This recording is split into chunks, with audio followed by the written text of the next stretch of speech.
నమస్తే. నమస్కారం సార్. ముందు నా సేవకులకు నమస్కరించిన తరువాతే దేవుడికి నమస్కరిస్తా.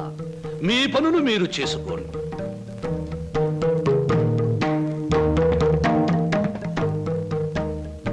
పరమేశ్వరా, నా ఈ 5 నక్షత్రాల హోటల్లో తింటున్నారు, తాగుతున్నారు, తిరుగుతూ ఉన్నారు, ఈతలు కొడుతున్నారు, గెంతుతూ ఉన్నారు.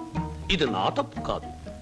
మనిషి కర్మకి, మానవ నాగరికతకి, నా వ్యాపారానికి సంబంధించింది. మనిషి పెరుగుతున్నాడు, మాట పెరుగుతుంది, కోరికలు పెరుగుతున్నాయి, సోకులు పెరుగుతున్నాయి. పెళ్లి కాకుండానే అమ్మాయిలకు డోకులు పెరుగుతున్నాయి. పెరిగే దాంతో పెరగటం, అందని వాటిని అందుకోవటం నాకు విస్కీతో పెట్టిన విద్య. పరమేశ్వర, ఇదంతా నీ ఒక్కడితో ఎందుకు చెబుతున్నారో తెలుసా? నీకు మాటలు రావు కనుక. శంభో శంకర.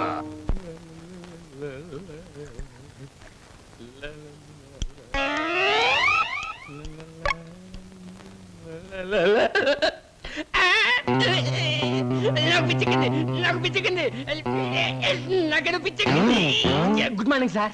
ఏమిట్రా తల పిక్కుంటున్నావు?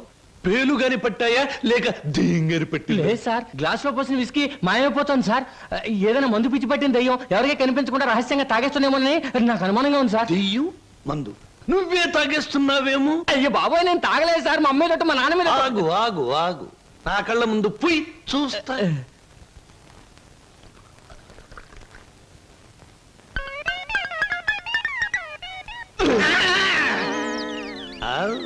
నాకు తెలుసురా నువ్వని.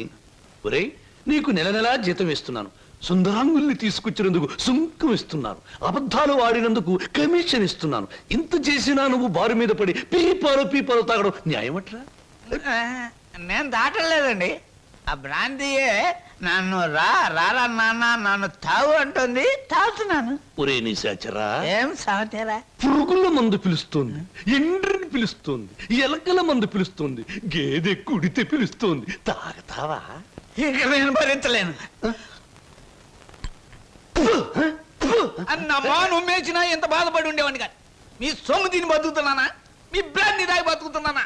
నా మేనల్లుడు పేరు చెబితే ఆ సీతరం బాబు నేను అడిగినంత డబ్బిస్తాడు. వెళ్ళిపోతా.